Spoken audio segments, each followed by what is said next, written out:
Hi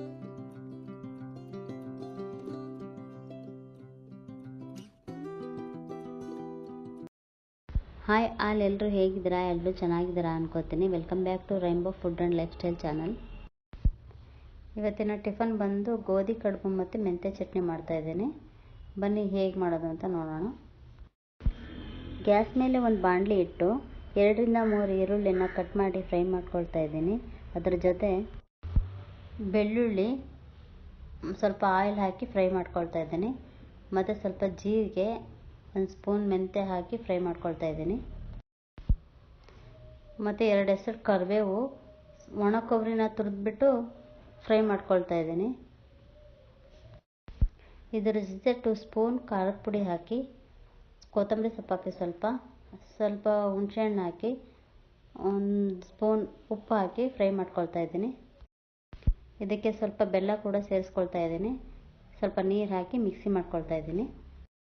ಇಲ್ಲಿ ಚಟ್ನಿ ಒಗ್ಗರಣೆಗೆ ಬಾಣಲಿ ಕಾಯಕ್ಕಿಟ್ಟು ಸ್ವಲ್ಪ ಎಣ್ಣೆ ಹಾಕಿ, ಜೀರಿಗೆ ಮತ್ತು ಸಾಸಿವೆ, 1 ಎಸಳು ಕರಿಬೇವು ಹಾಕಿ ಫ್ರೈ ಮಾಡ್ಕೊಳ್ತಾ ಇದ್ದೀನಿ. ಇವಾಗ ಫ್ರೈ ಮಾಡಿಕೊಂಡ ಒಗ್ಗರಣೆಗೆ ಚಟ್ನಿನ ಮಿಕ್ಸ್ ಮಾಡ್ಕೊಳ್ತಾ ಇದ್ದೀನಿ. ಇವಾಗ ಚಟ್ನಿ ರೆಡಿ ಆಯಿತು. ಇವಾಗ ಗೋಧಿ ಕಡುಬು ಮಾಡಲಿಕ್ಕೆ ರೆಡಿ ಮಾಡ್ಕೊಳ್ತಾ ಇದ್ದೀನಿ. ಒಂದು ಬೌಲಿಗೆ 2 ಕಪ್ಪು ಗೋಧಿ ಹಿಟ್ಟನ್ನು ಹಾಕ್ಕೊಳ್ತಾ ಇದ್ದೀನಿ.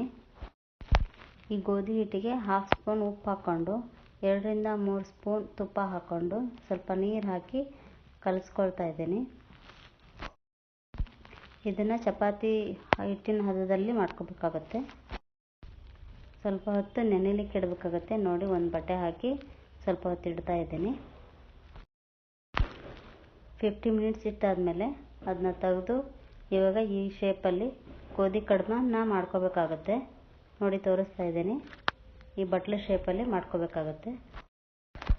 ಇವಾಗ ಇಡ್ಲಿ ಬೇಯಿಸೋ ಪಾತ್ರೆ ತೊಗೊಂಡಿದ್ದೀನಿ. ಈ ಇಡ್ಲಿ ಸಟ್ಟಿಗೆ ಸ್ವಲ್ಪ ಆಯಿಲ್ ಸವರಿ ಈ ಕಡುಬನ್ನು ಇಟ್ಟು ಬೇಯಿಸ್ಕೋಬೇಕಾಗತ್ತೆ. ನೋಡಿ, ಇಲ್ಲಿ ಇಡ್ಲಿ ಪಾತ್ರೆಗೆ ನೀರು ಹಾಕಿ ನೀರು ಕುದಿಯೋವರೆಗೂ ಬಿಟ್ಟಿದ್ದೀನಿ. ನೀರು ಕುದೀತಾ ಇದೆ. ಇವಾಗ ನಾವು ಗೋಧಿ ಕಡುಬು ಮಾಡಿ ಇಟ್ಕೊಂಡಿದ್ವಲ್ಲ, ಅದನ್ನು ಬೇಯಲಿಕ್ಕೆ ಇಡ್ತಾ ಇದ್ದೀನಿ. ಇಡ್ಲಿ ಮಾಡ್ಕೋತೀವಲ್ಲ, ಅದೇ ರೀತಿ ಬೆಂದಾದಮೇಲೆ ತೆಗೆದು ನಾವು ಸರ್ವ್ ಮಾಡಿಕೊಂಡು ತಿನ್ಬೋದು.